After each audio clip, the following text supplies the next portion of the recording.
నీ ప్రేమ ఎంతో ఎంతో మధురం, మరచిపోనిది నీ ప్రేమ, నన్ను మార్చుకున్నది నీ ప్రేమ, మరచిపోనిది నీ ప్రేమ, నన్ను మార్చుకున్నది నీ ప్రేమ, కన్ను రెప్పలాంటిది నీ ప్రేమ, చిరకాలముండును నీ ప్రేమ. నీ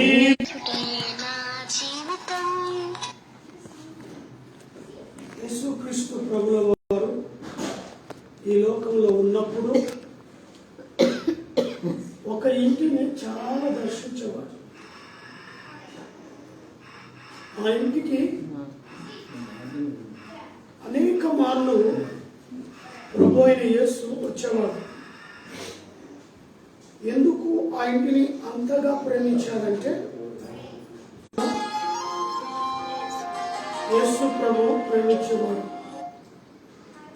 మనకు మార్త, మరియా, లాజరు చాలాసార్లు మనము ఆ వాక్యాన్ని కానీ ఆ యొక్క బేతనీయ గ్రామంలో ఉండే ఆ చిన్న కుటుంబము ఆ రోజు ప్రభు అయిన యేసు యొక్క హృదయాన్ని ఆ బేతనీయ గ్రామంలో ఉన్న ఆ ఫ్యామిలీ పొందుకుంది. కాబట్టి ఆ మాటలు ఈ గ్రంథంలో లిఖించబడ్డాయి. దేవునికి మహిమ కలుగును గాక. ఆ రోజులో జరిగిన సంఘటన ఈరోజు ఈ కుటుంబంలో జ్ఞాపకం చేసుకుంటున్నాను. ఎందుకు ఈ మాటలు జ్ఞాపకం చేసుకుంటున్నాను అంటే, ఆ కుటుంబాన్ని తరచుగా యేసు వండి పెడదామా, ఇది వండి పెడదామా, ఈ మర్యాద చేద్దామా, ఆ మర్యాద చేద్దామా, విస్తారమైన పనులు పెట్టుకొని తన పనిలో తాను ఉండేది. కానీ మరియ మాత్రము యేసు పాదాల దగ్గర ఉండి ఆయన ఏ వాక్కు చెప్తాడో, ఏ మాట సెలవిస్తాడో ధ్యానంగా వినేది. మరి అలాంటి కుటుంబంలో జరగరాని సంఘటన ఒకటి జరిగింది. ఏంటి అంటే, ఆ కుటుంబంలో తమ్ముడు లేదా అన్న లాజరు రోగి అయి ఉన్నాడు.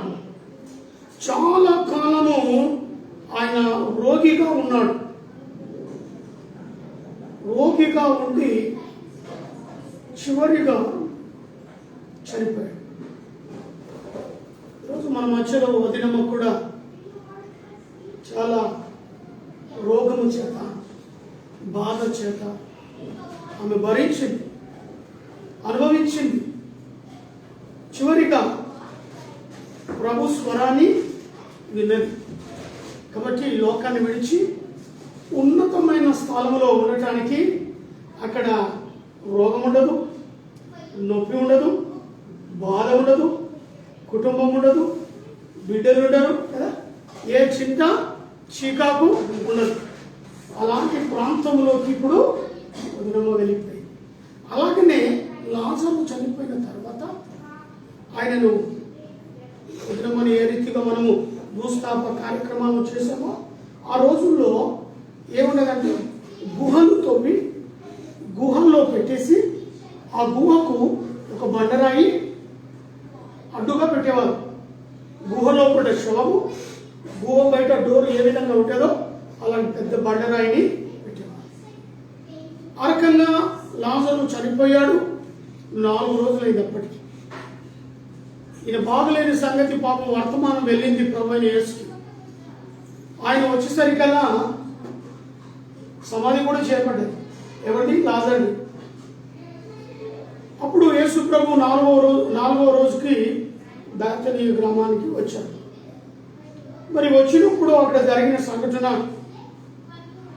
మనం గమనించినట్లయితే, ఇక్కడ యేసు ప్రభు ఆ బేతనీయ గ్రామానికి వచ్చినప్పుడు అక్కడ లాజరు మరి ప్రభువును వచ్చేసరికల్లా లాజరు చనిపోయాడు. లాజరు చనిపోయిన తర్వాత మరియమ్మ అంటది, అయ్యా నా తమ్ముడు చనిపోయి అప్పటికే, అందుకే ఇక్కడ 3వ వచనం యోహాను సువార్త 11వ అధ్యాయం 2వ వచనం. ఈ లాజరు ప్రభువును మరి తల వెంట్రుకలతో 3వ వచనం. అతని అక్క చెల్లెలు, ప్రభువా ఇదిగో నువ్వు ప్రేమించువాడు రోగి అయి ఉన్నాడని ఆయన యొద్దకు వర్తమానము పంపిరి. యేసు ఇది విని వ్యాధి మరణము కొరకు వచ్చిందంట. ఈ వ్యాధి మరణమునకు వచ్చినది కానిది కాదు, కానీ దేవుని కుమారుడు దాని వలన మహిమ పరచునట్టు దేవుని మహిమ కొరకు వచ్చి. ఎందుకు వచ్చిందంటే ఇది దేవుని మహిమ పరచడానికి ఈ మరణం అనే వ్యాధి వచ్చింది. ఈరోజు ఇక్కడ కూడా ఉదయం జరిపోయిందంటే ఇది దేవుని మహిమార్థ నిమిత్తమై జరిగిన సంఘటనని. ఈ లోకం ఎవరికి శాశ్వతము కాదు. ఎంత సంపాదించినా, ఎన్ని బ్యాంక్ బ్యాలెన్స్లు ఉన్నా, ఎన్ని గృహాలు సంపాదించినా, ఎంత పేరు ప్రఖ్యాతాలు సంపాదించినా అన్ని కూడా వదిలిపెట్టి వెళ్ళిపోవాల్సిన వారు. అందుకే యజమాని ఉన్నాడట, ఒక యజమాని ఉన్నాడట. ఆ యజమానికి పూల తోట ఉండదట చక్కగా. ఆ పూల తోటను వేసి ఆ పూల తోటకి ఒక కాపరిని పెట్టాడట. నేను వెళ్తున్నానయ్యా, ఈ తోటను నువ్వు చూసుకో, ఈ తోటను చక్కగా పండేలాగా నువ్వు కష్టపడి దీన్ని చూసుకో, నేను వెళ్తున్నాను. వెళ్ళిపోయాడు యజమాని. కొంతకాలం అయిన తర్వాత యజమాని ఆ తోటను చూద్దామని వచ్చాడు. ఈ తోట మాని ఏం చేస్తాడు, అందులో ఒక చెట్టును చాలా ప్రేమించాడు. ఆ చెట్టును ప్రేమించినప్పుడు చాలా చక్కటి పుష్పము వచ్చేది ఆ చెట్టుకి. ఆ తోటలోకి ఎవరైనా వస్తే ఆ పుష్పాన్ని చూసినప్పుడు వీరి కళ్ళు దాని మీద పడకుండా ఆ యజమాని ఏం చేసేవాడు అంటే దానికి ఒక బట్టను చుట్టేవాడు, కప్పేవాడు. ఎవరి కళ్ళు దీని మీద వాడకూడదు. కానీ యజమాని వచ్చాడు. ఆ తోటలోకి వచ్చిన తర్వాత ఆ తోట అంతా ఆయన ఆర్డర్లో ఉంది కాబట్టి ఏది చేసినా ఆయన చేయగలుగుతాడు. తోటమాలికి హక్కు లేదు, యజమానికి మాత్రం హక్కు ఉంది. ఆ యొక్క తోటలో ఉన్న ఆ పట్టును విప్పయ్యా, ఎందుకు దాన్ని కట్టాము? విప్పనప్పుడు అది విప్పినప్పుడు ఈ యజమానిని ఆకర్షించింది. ఆకర్షించినప్పుడు వెంటనే వెళ్ళి ఆ పువ్వును తెంచాడు, తెంచి తీసేసుకున్నాడు. ఎందుకని? ఆయనకు హక్కు ఉంది. ఆయనకు హక్కు ఉంది. ఆ తోటలో ఉన్న సర్వాణిలో కూడా హక్కు ఉంది. కానీ ఆ యజమానికి, ఆ తోటమాలికి మాత్రము. కాబట్టి ఇంట్లో ఇంతగా మనం కష్టపడి, తల్లి విషయంలో ఎంత కష్టపడ్డా ఈ తోట మీద ఆయనకు అధికారం ఉంది. హల్లెలూయా. చక్కటి పుష్పం, ఆ పుష్పాన్ని తెంపే అధికారం ఆయనకు. మనం కాపాడడానికి చాలా ప్రయత్నాలు చేస్తాం ఏమ్మా, చాలా ప్రయత్నాలు చేస్తాం.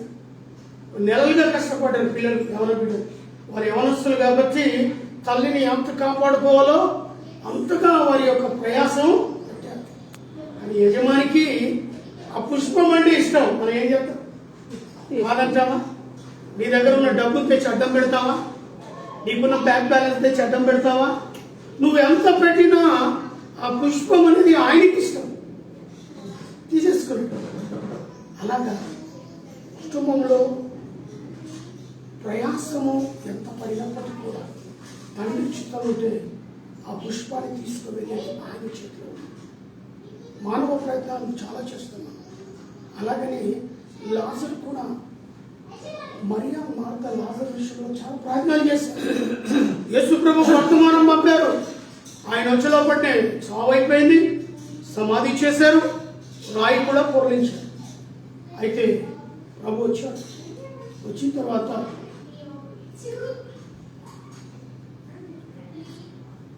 ఇక్కడ 32వ వచనంలో అంతటా మరియా యేసు ఉన్న చోటికి వచ్చి ఆయన చూచి ఆయన పాదాల మీద పడి, ప్రభువా నీవు ఇక్కడ ఉండిన ఎడల నా సహోదరుడు చావకుండెను. ఏమైతుండేనంట?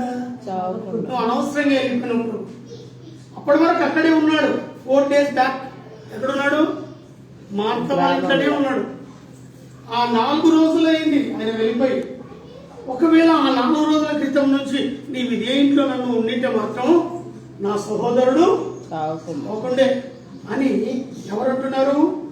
వారి యొక్క అక్క చెల్లెండ్రు ప్రభుతో అంటున్న మాట. మరి ఏమంటాడు?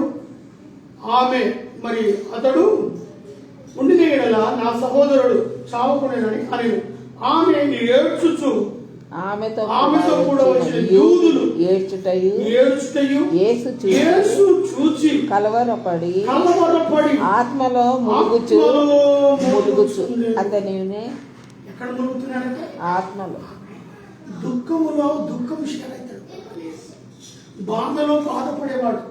అందుకే ఇక్కడ ఇంకొక మాట ఉంటుంది, ఆమె ఏడ్చుచు ఆత్మలో అతని ఎక్కడ నుంచి తిరని అడగగా వారు వచ్చి చూడమని ఆయనతో చెప్పి అప్పుడు ఏం చేశాడు తెలుసా? కన్నీళ్లు వారి యొక్క యూదులతో కలిసి ఆ కుటుంబం ఏడుస్తున్న రోదలను ఆయన చూసి ప్రభు అయిన యేసు కూడా కన్నీరు విడిచాడు. బైబిల్లో మొత్తం ఇక్కడే ఏడ్చినట్టు ప్రభు యేసు ఎంతగా ఈ కుటుంబాన్ని ప్రేమించాడు అర్థం చేసుకోవాలి. కుటుంబాన్ని ఎంతగా ప్రేమించాడు కాబట్టి వారి దుఃఖములో పాలుపొప్పులు పొందుకున్నాడు, కన్నీరు విడిచుచుండెను. ఆ తర్వాత కాబట్టి యూదులు అతనిని ఎలాగూ ప్రేమించెనో ఎలాగూ ప్రేమించెనో వారితో కూడా కొందరు చూసి కలవరపడి నెక్స్ట్ ఒక్క నిమిషం వారిలో కొందరు ఆ గుడ్డివాని కన్నులు తెరిచి ఈయన అతనిని చావకుండా చేయలేడా? గుడ్డివారి కన్ను తెరిచాడు, ఈయన ఆయనను చావకుండా చేయలేడా అని కొందరు అక్కడ ఉన్నవారు సందేశిస్తున్నారు. 38వ వచనం, యేసు మరలా తనలో ములుగుచు సమాధి యొద్దకు వచ్చెను. అది ఒక గుహ. అది ఎలాంటిదంటే గుహ. కదా ఆ రోజు సమాధులు చేసి గుహలో యేసు ప్రభువును కూడా సాక్షాత్తు గుహలోనే పెట్టారు. సో ఆ రోజు సమాధులన్నీ అలాగనే గుహలో పెట్టి పాడమై పెట్టారు. దాని మీద ఒక రాయి పెట్టి దాని మీద ఒక రాయిని పెట్టారు. యేసు ఆ రాయి తీసివేయడం చెప్పగా ఆ రాయిని తీసివేయమని చెప్పగా చనిపోయిన వాని సహోదరి అయిన మార్త ప్రభువా అతడు చనిపోయి 4 దినములు గనుక చూసారా ఆమె అంటుంది వద్దు ఆయన చనిపోయి 4 రోజులు అయిపోయాడు. ఇప్పుడు ఒకవేళ బండరాయి జరిగితే అక్కడ నుంచి ఏమొస్తుంది? వాసన దుర్వాసన. కాబట్టి తట్టుకోలేము, బండరాయి తీయమని చెప్పవద్దు గనుక ఇప్పటికీ వాసన కొట్టునని అందుకు యేసు నీవు నమ్మిన ఎడల దేవుని మహిమ చూద్దు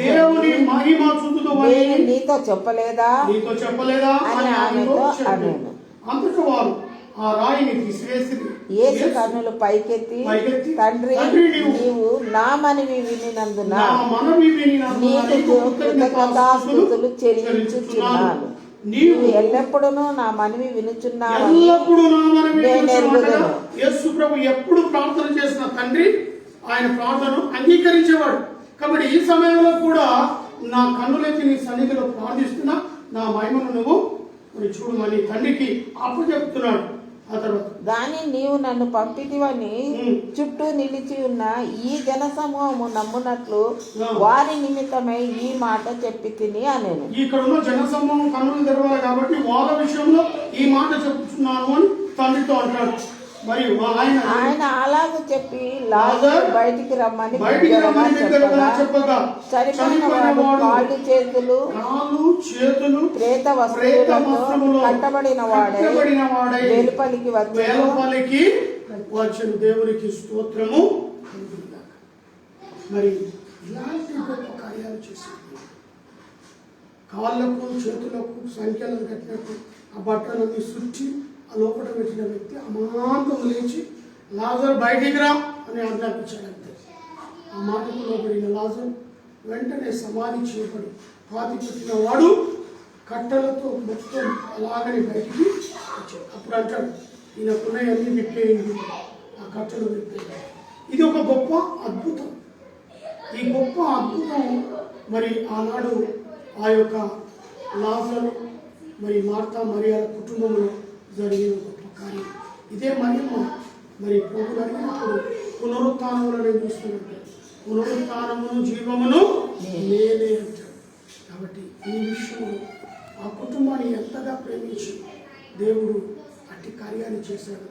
ఈరోజు మరి తల్లి గారి విషయంలో కానీ మరి వదిన గారి విషయంలో కానీ మరి లోకంలో ఒకరి వెంబడి ఒకరు వెళ్ళిపోవలసిన వారు, అది సొంత ఇంటికి వెళ్ళాల్సిన వారు. ఎంతకాలం ఉన్నా ఇది ఒక యాత్రికులం. ఇప్పుడు బెంగళూరు చెన్నై నుంచి బ్రదర్ వచ్చారు, రేపో ఎల్లుండ మళ్ళీ ఇది వెకేట్ చేసి వెళ్ళాల్సింది. సో అక్కడికి వెళ్ళాలి. ఎప్పటికైనా మనం ఎక్కడి నుంచి వచ్చామో అక్కడికి వెళ్ళాలి. కీర్తనకారు ఒక మాటలు చూసుకుందాం. కీర్తన 90.